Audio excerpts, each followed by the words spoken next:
If you're brand new to the world of air-cooled Volkswagens, here are 10 tips that are going to help you get more involved with your car as well as the Volkswagen community. But first, I'd like to congratulate you on your purchase of an air-cooled Volkswagen. You've just entered into a family, a giant community of people who all share the passion for the same car. So, without further ado, let's get into tip number 1.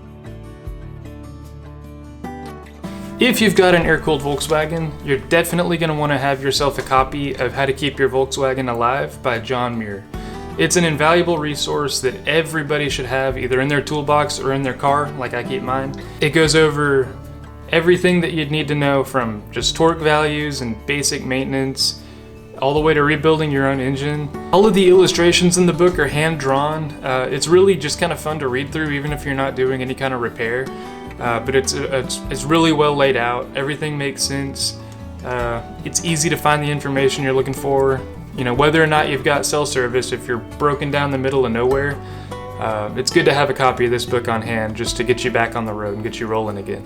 Use my link in the description and get yourself a copy of this book. It's going to be one of the most valuable resources you can have. Tip number 2 is you should be prepared for your car to break down, because at some point it's liable to happen. Mine broke down on my wedding day on the drive back. Luckily I was able to patch it up and, limp it home, but that's just something, happens with 50-plus-year-old cars. There's a saying that Volkswagen has been turning owners into mechanics since 1938. That's not... There's a lot of truth to that. And a lot of people are going to tell you that Volkswagens are easy to work on, but they're not going to tell you that you'll be working on them a lot.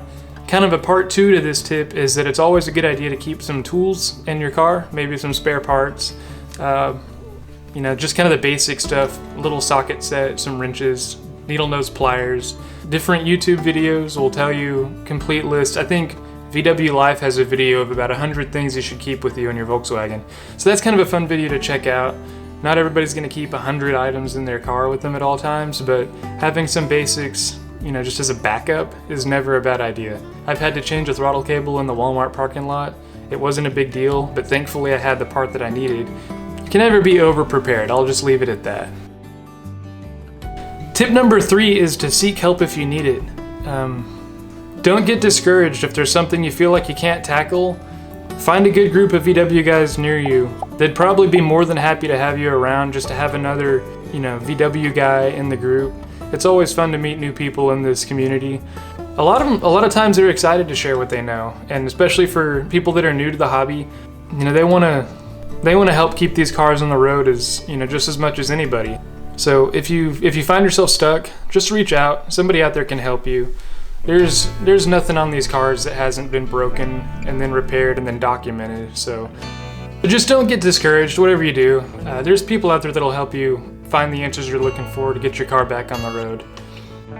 Tip number 4, being air-cooled cars, these obviously don't have water running through the engines. It's like a little aircraft engine.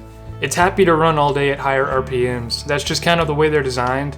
And it's the only vehicle I know that's kind of meant to be driven nearly flat out on the freeway all day long. There's not a lot of cars that could stand up to that, but these cars, that's basically what they're designed for. They don't have tachometers from the factory, but what they do have on the speedometer is these little tick marks on the gauge. Those are shift points. So if you're just getting into Volkswagens and you're driving it around trying to question, like, well, how do I know when to shift? Or if you're shifting too soon, it seems like it doesn't have the power. These cars like higher RPMs. So use those little shift markers as a guide. Shift there. And of course, the faster your engine's turning, the more air is blowing over the engine. But if you see that little generator light turn on your speedometer, pull over immediately, because that probably means that something went wrong. If your fan belt breaks, you're not getting air to your engine and it will overheat, and that can cause a lot more damage than you probably want to deal with. So if that light comes on, definitely get to the side of the road and kind of just see what you're working with at that point. Tip number 5 kind of goes hand in hand with tip number 4. You want to make sure that all of your cooling tins are in place. Volkswagens use these little sheet metal parts known as tins to keep the cool air up top away from the warm air in the bottom. All that fan's going to be bringing in cool air from the vents above the deck lid. pulling it through and just blowing it down over the cylinders and out the back of the car. So a lot of times this little apron piece in the back right here is missing. You'll see sometimes people will have that piece missing and still drive their car around. That's not a good thing. You don't want to have that hot air off the exhaust pulled back into the fan and creating like a feedback loop, so to speak. You want to keep the cool air separated from the warm air. So just go ahead and make sure all your tins are in place. There's a rubber seal that goes all the way around the engine bay, as well as this little apron piece. So just make sure all those are there. If you need the parts, they make them new. Pretty much everything you need on these cars is reproduced these days. But tins are absolutely crucial. You're definitely going to want to make sure that they're all there just to keep your car operating at the temperature that it needs to operate. Tip number 6 is to keep your fuel lines maintained. Fuel lines are a reason that a lot of these cars burn to the ground and are no longer here. A lot of times this is a part that gets overlooked. People just get too comfortable or focus on other things. But you got to pay attention to your fuel lines. This is one of the top reason these cars catch on fire, is either because the fuel lines are just dry rotted and cracked, or they've got the fuel filter in the wrong spot.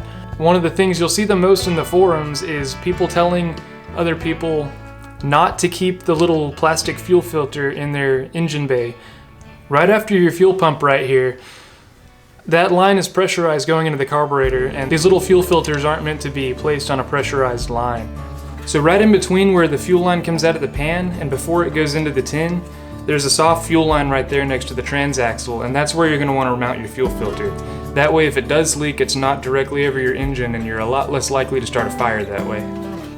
Kind of a part B to this tip is to keep a fire extinguisher with you. Just in the event that you do need it, you've got it with you. I keep my fire extinguisher right here in front of the back seat, mounted to the little kick panel. It's quick access, easy to get to. Hopefully I'll never need it, but if you do have one of these cars, you are going to want to keep one of these fire extinguishers in the car with you at all times. Tip number 7 is kind of a no-brainer, but it's just keeping your vehicle maintained, up to date with routine maintenance. Changing your oil, adjusting your valves every 3,000 miles. Obviously, maintenance is going to play a big role in the reliability of these cars. It's not like a modern car where you can just kind of set it and forget it. These require a little bit more attention than that. There's some good information out there as well for trying to decide which oil you want to run.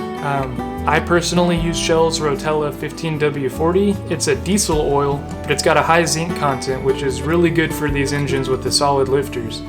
So just kind of set aside a little time, go over everything, and just kind of have fun working on it, maintaining it. That's half the fun of owning these cars. Tip number 8 is kind of silly, but it has to be mentioned.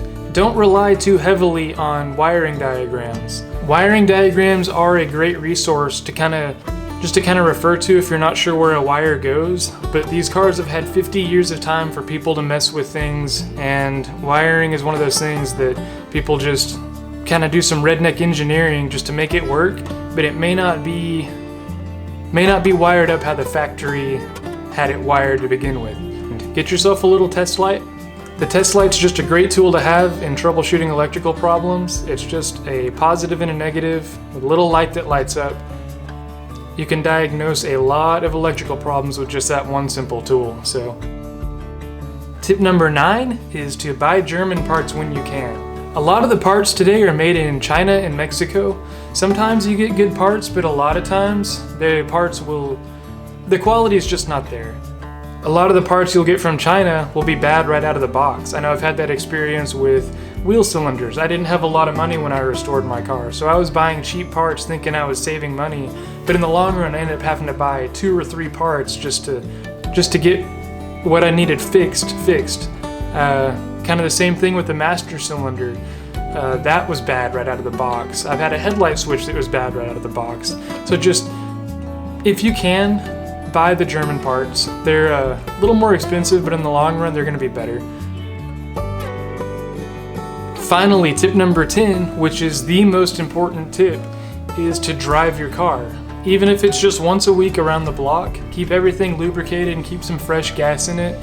Or if nothing else, it just breaks you out of the monotony of everyday life. These cars really are just a blast to drive. They're fun to be behind the wheel. Everybody smiles when they see them.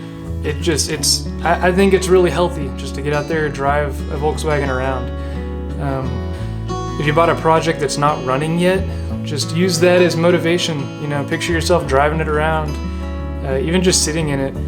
It's kind of ironic how the more you drive the car, the less it's likely to break down.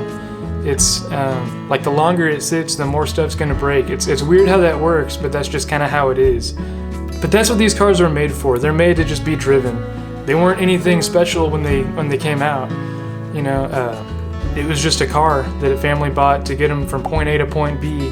But most everybody out there has a memory of a Volkswagen. So, or if they don't, then they know somebody who did. These cars were absolutely everywhere. If you've got a Volkswagen and you found some things on this list that I may have overlooked or missed, or you want to offer some more tips to anybody who's just now getting into the air-cooled world, leave it in a comment below. I'd love to know what other people have thought of that I overlooked. So take care of your Volkswagen, and it's going to take care of you. It's a fantastic hobby, and there's a good chance you're going to meet some of your best friends through this hobby. I know I have through my car club. They're some of the best guys that I know, and they're my family. And if it wasn't for these cars, I probably never would have met them. So enjoy the process of learning your car. Learn from as many people as you can. Not really much more I can say. So thank you all for checking out the video, and I'll see you all in the next one.